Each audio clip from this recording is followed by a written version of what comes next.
सावन के इस पावन मास में श्रद्धा पूर्वक भगवान शिव की इस दिव्य स्तुति का श्रवण करें। सनातन परंपरा में माना जाता है कि महादेव की सच्चे मन से की गई स्तुति उनके आशीर्वाद की प्राप्ति कराती है, जीवन के कष्टों को दूर करने की शक्ति देती है और मनोकामनाओं की पूर्ति का मार्ग प्रशस्त करती है। आइए भक्ति भाव से शिव स्तुति का श्रवण करें। आशुतोषि शशांक शिखरे चंद्रमौलि चिदंबरा, कोटि कोटि प्रणाम शंभो, कोटि नमन दिगंबरा। निर्विकारोंकारे अविनाशी तुमी देवाधिदेव, जगत सृजक प्रलय कर्ता शिवम सत्यम सुंदरा। निरंकार स्वरूप कालीश्वर महायोगीश्वरा, दयानिधि दानीश्वर जय जटाधार अभयंकरा। शूलपाणि त्रिशूलधारी ओगड़ी बाघांबरी, जय महेश त्रिलोचनाय विश्वनाथ विशंभरा। नाथ नागेश्वर हरो हरे पापे साप अभिशाप तम, महादेव महान भोले सदा शिव शिव शंकरा। जगतपति अनुरक्ति भक्ति सदैव तेरे चरण हो, क्षमा हो अपराध सब जय जयति जगदीश्वरा। जन्म जीवन जगत का संताप ताप मिटे सभी, ओम नमः शिवाय मन जपता रहे पंचाक्षरा। आशुतोषि शशांक शिखरे चंद्रमौलि चिदंबरा, कोटि कोटि प्रणाम शंभो, कोटि नमन दिगंबरा। निर्विकारोंकारे अविनाशी तुमी देवाधिदेव, जगत सृजक प्रलय कर्ता शिवम सत्यम सुंदरा। निरंकार स्वरूप कालीश्वर महायोगीश्वरा, दयानिधि दानीश्वर जय जटाधार अभयंकरा। शूलपाणि त्रिशूलधारी ओगड़ी बाघांबरी, जय महेश त्रिलोचनाय विश्वनाथ विशंभरा। नाथ नागेश्वर हरो हरे पापे साप अभिशाप तम, महादेव महान भोले सदा शिव शिव शंकरा। जगतपति अनुरक्ति भक्ति सदैव तेरे चरण हो, क्षमा हो अपराध सब जय जयति जगदीश्वरा। जन्म जीवन जगत का संताप ताप मिटे सभी। ओम नमः शिवाय मन जपता रहे पंचाक्षरा। आशुतोष शशांक शिखर चंद्रमौलि चिदंबरा। कोटि कोटि प्रणाम शंभो कोटि नमन दिगंबरा। निर्विकारोंकारे अविनाशी तुमी देवाधिदेव। जगत सृजक प्रलय करता शिवम सत्यम सुंदरा। निरंकार स्वरूप कालीश्वर महायोगीश्वरा। दयानिधि दानीश्वर जय जटाधार अभयंकरा। शूलपाणि त्रिशूलधारी ओगड़ी बाघांबरी। जय महेश त्रिलोचनाय विश्वनाथ विशंभरा। नाथ नागेश्वर हरो हरे पाप साप अभिशाप तम। महादेव महान भोले सदा शिव शिव शंकरा।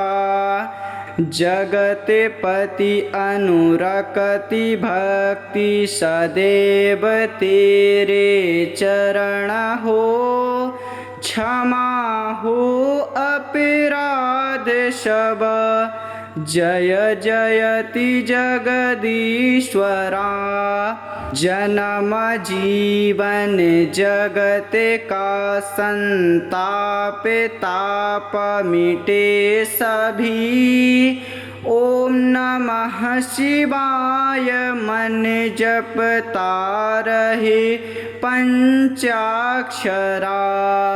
आशुतोष शशांक शिखर चंद्रमौलि चिदंबरा। कोटि कोटि प्रणाम शंभो कोटि नमन दिगंबरा। निर्विकारोंकारे अविनाशी तुमी देवाधिदेव। जगत सृजक प्रलय करता शिवम सत्यम सुंदरा।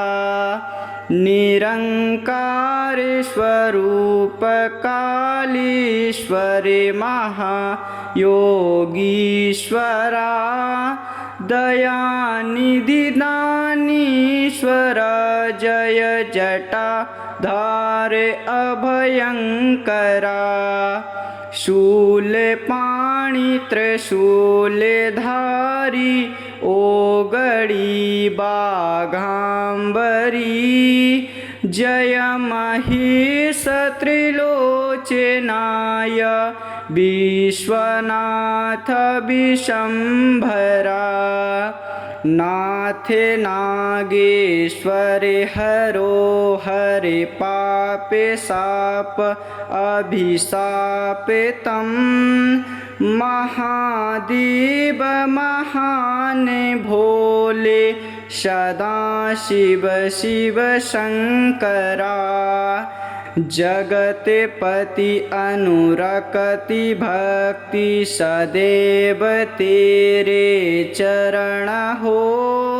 क्षमा हो अपराध सब जय जयति जगदीश्वरा।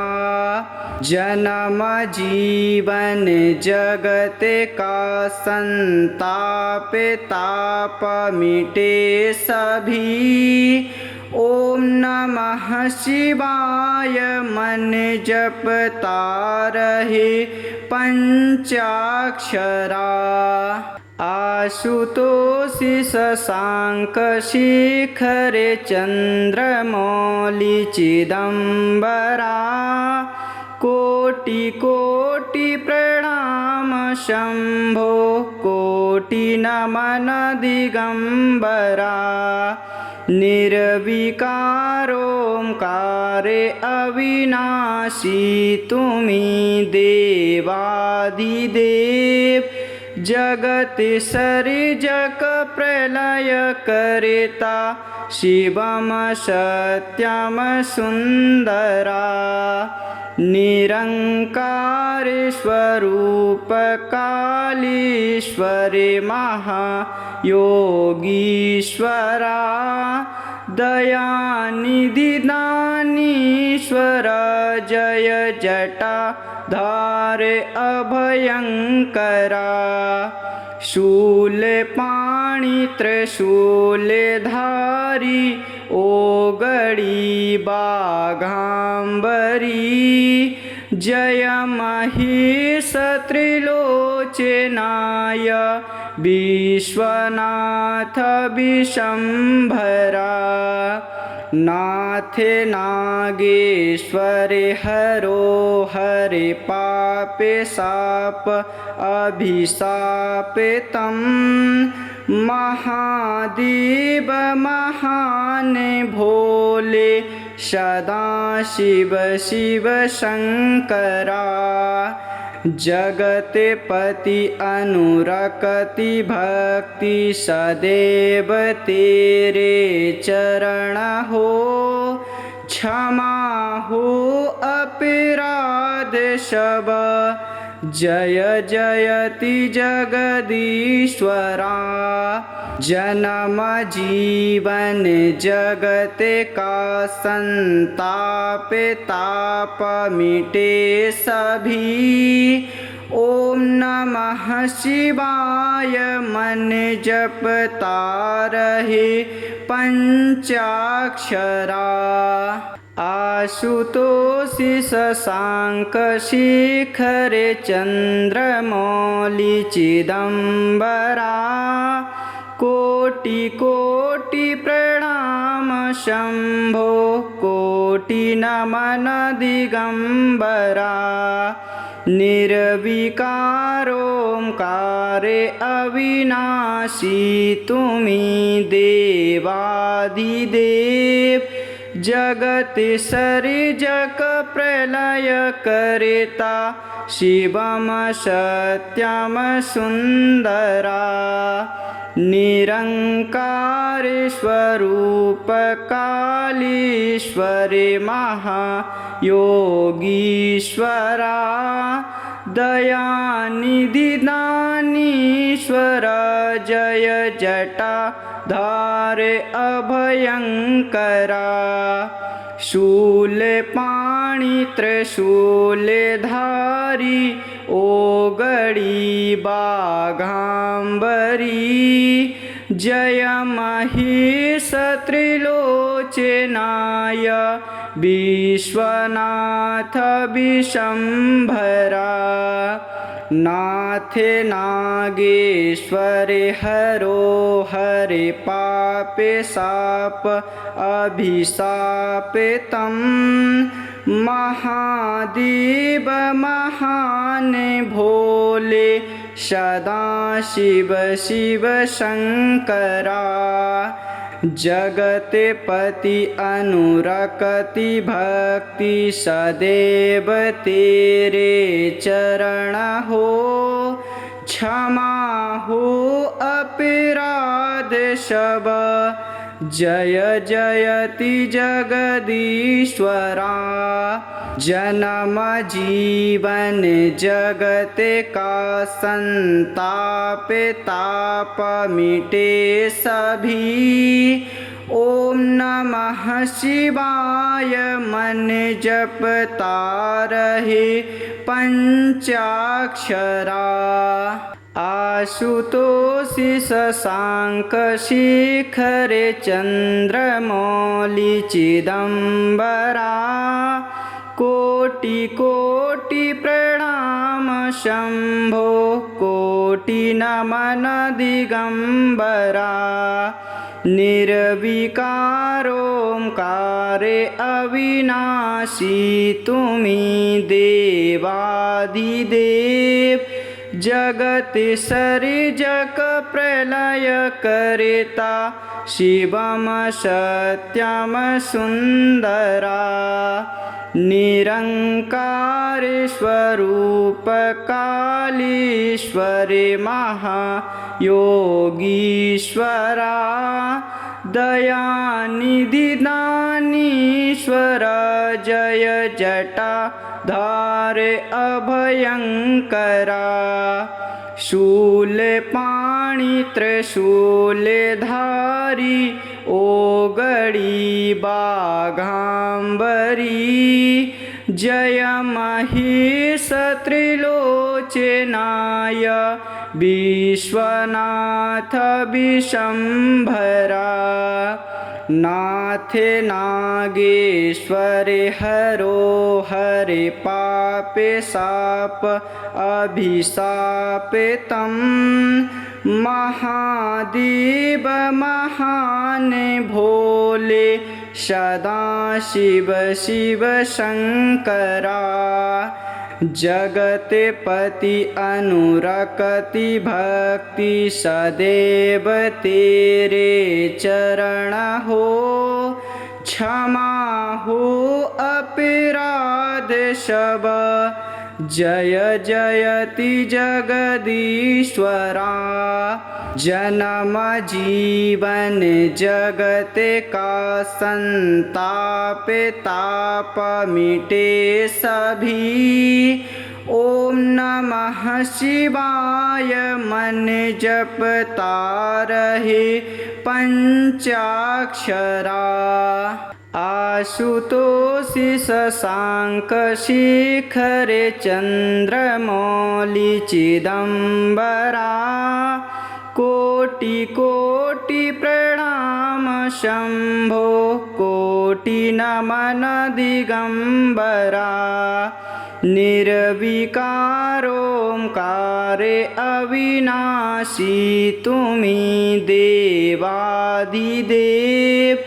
जगत सृजक प्रलय करेता शिवम सत्यम सुंदरा निरंकार स्वरूप कालीश्वरे महायोगीश्वरा दयानिधि दानीश्वर जय जटा धार अभयंकरा शूलपाणि त्रिशूलधारी ओगड़ी बाघांबरी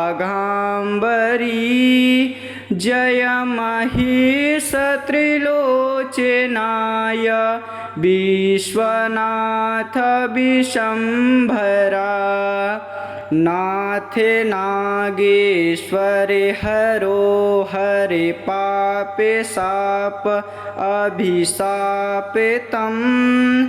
महादेव महान भोले सदा शिव शिव शंकरा जगतपति अनुरक्ति भक्ति सदैव तेरे चरण हो क्षमा हो अपराध सब जय जयति जगदीश्वरा जन्म जीवन जगत का संताप ताप मिटे सभी ओम नमः शिवाय मन जपता रहे पंचाक्षरा आशुतोषि शशांक शिखरे चंद्रमौलि चिदंबरा कोटि कोटि प्रणाम शंभो कोटि नमन दिगंबरा निर्विकारोंकारे अविनाशी तुमी देवाधिदेव जगत सृजक प्रलय करता शिवम सत्यम सुंदरा निरंकार स्वरूप कालीश्वरे महायोगीश्वरा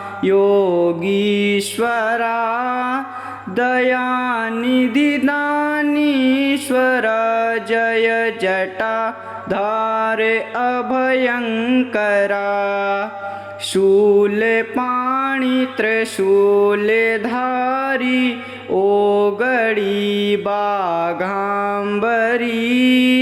जय महेश त्रिलोचनाय विश्वनाथ विशंभरा नाथ नागेश्वर हरो हरे पापे साप अभिशापितं महादेव महान भोले सदाशिव शिव शंकरा जगतपति अनुरक्ति भक्ति सदैव तेरे चरण हो क्षमा हो अपराध सब जय जयति जगदीश्वरा जन्म जीवन जगत का संताप ताप मिटे सभी ओम नमः शिवाय मन जपता रहे पंचाक्षरा आशुतोष शशांक शिखर चंद्रमौलि चिदंबरा कोटि कोटि प्रणाम शंभो कोटि नमन दिगंबरा निर्विकारोंकारे अविनाशी तुमी देवाधिदेव जगत सृजक प्रलय करता शिवम सत्यम सुंदरा निरंकार स्वरूप कालीश्वरे महायोगीश्वरा दयानिधि दानीश्वर जय जटाधार अभयंकरा शूलपाणि त्रिशूलधारी ओगड़ी बाघांबरी जय महेश त्रिलोचनाय विश्वनाथ विशंभरा नाथ नागेश्वर हरो हरे पापे साप अभिशापितं महादेव महान भोले सदाशिव शिव शंकरा जगतपति अनुरक्ति भक्ति सदैव तेरे चरण हो क्षमा हो अपराध सब जय जयति जगदीश्वरा जन्म जीवन जगत का संताप ताप मिटे सभी ओम नमः शिवाय मन जपता रहे पंचाक्षरा।